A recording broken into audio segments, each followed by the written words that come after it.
Okay, let's finally move on to another issue. 4-month selection. That has caused a lot of anxiety. A lot of unhappy people have come forth. Parents, claiming that their children scored highly, showing some of those result slips as well, but have been, placed in schools that first were not in their selection list. Then there are those who have not been placed. A lot of quarters have been calling for more transparency in the exercise, asking that there be neutral people just looking into how the process is being conducted. Hassan Omar, your thoughts on this 4-month selection? First and foremost, I'm one of those who's against the abolition of ranking. I think that competitiveness was good enough, and I think the humiliation by government was that every time they rank, you go to Mombasa, the first top 10, 15 schools are all private schools. You see private, meaning private. And then you see pub, one or two, and then private. So it was a total, and I'm not. This is something that is historical. It's not. It was just not born of the Jubilee government.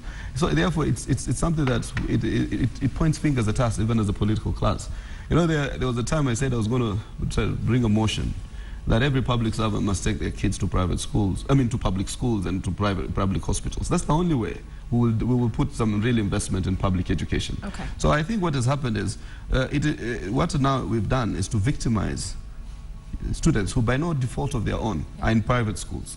And therefore we now tend to if my parent, Sophia Onyangolo, decides to take his or her daughter to a private school, and scores 412 points, you don't victimize that student. You ask yourself as a government, are you investing enough to better the quality of education? And I totally agree, there must be transparency. In fact, this whole thing of abolishing ranking is now putting the shroud of secrecy. We don't know how the performance of schools has been. We've not carried a few students shoulder high to acknowledge their success. We've not known who has been ranked highly. Because I remember when I was ranked when we were in primary school, it was evident that when I saw myself in the top list of Mombasa, it was evident that I had to go to a national school, notwithstanding that I came from a school that might be semi-private. Weda? Speaking as a parent who also enjoys the largesse and the advantages of private schools, when you look at our country, Kenya, majority of children are in poorly funded public schools. There are no teachers. There's nothing much. If we allowed the private school students to take total for majority of places in the prime schools, that gives a chance to come out of poverty, we will be doing a disservice to this country. The elites like me will be taking my child to a good school where they are taught very well and fed, and then they get the high marks. Then they are the ones in the alliance, then they're the ones who do medicine and all the top courses. The base would remain poor. The economy in the long run will not grow. I think the private schools should be given a portion of, just a small portion, 20–30% of the public school slots. It is a good boon the way we have invested in academies. I have also invested in an academy. Let us also invest in secondary schools. They pay very well. I see Kabrak, I see Shamsai. But let us also allow the poor people to grow. There are so many of us, I think even like Omar here. Yeah. If you did go to a good secondary school, from coast, you would be selling madafu down there. Lenana. So we must, if you didn't go to a good secondary school, yes. if you went down, you'll be selling madafu. So we should actually control this. When you are blessed with money, take your child also to a private school, secondary, even private university. Right. Sophie, this is a very tricky issue because it touches at the core of government policy.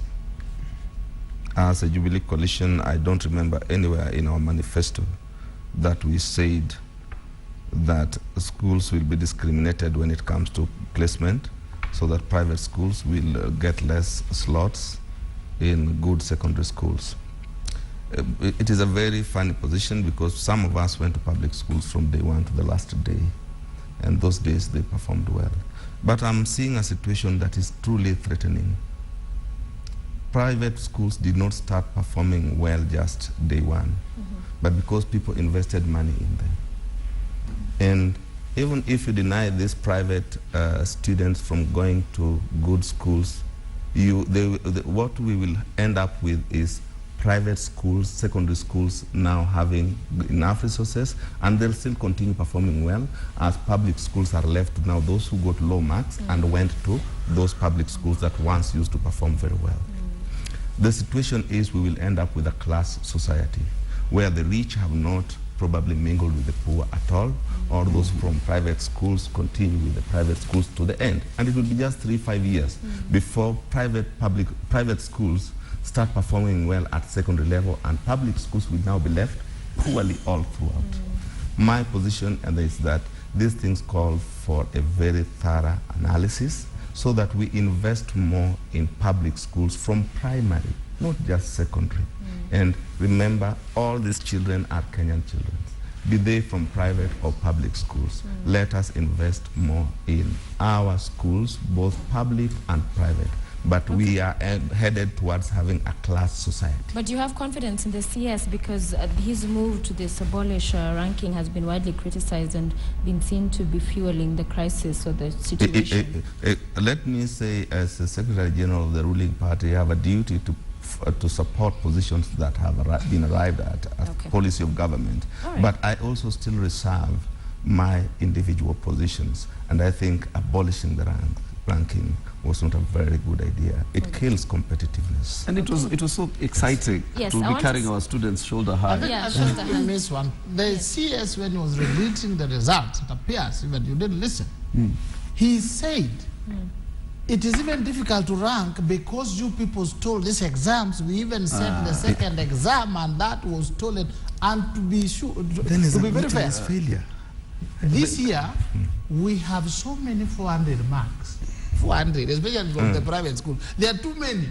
It's like a district school. I saw my friend in Eldoret lamenting his son got 480 and he's not able to get a school because the 400s are too many.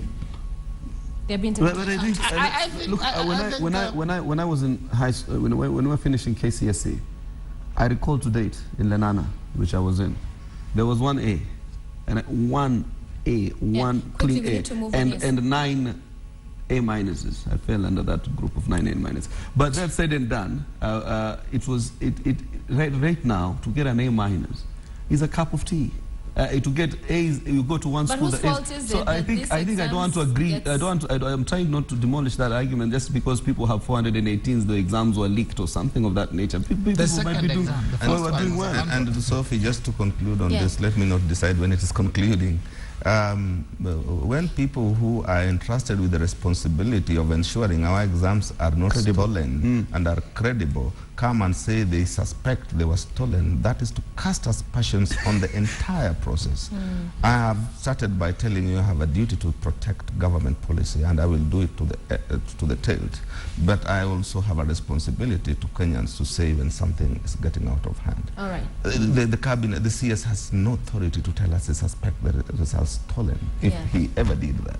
Okay. He said he knew, not that he suspected. He knew. He said the first exam very unfortunate. had to be abandoned. And so they had And to the other one had to be done overnight. And even overnight. And let me tell you how this thing works. In my academy, because I want to charge good fees and I want children, we need to. they come and you pay those people and you guide the children. And you get some. It happens. All right, finally.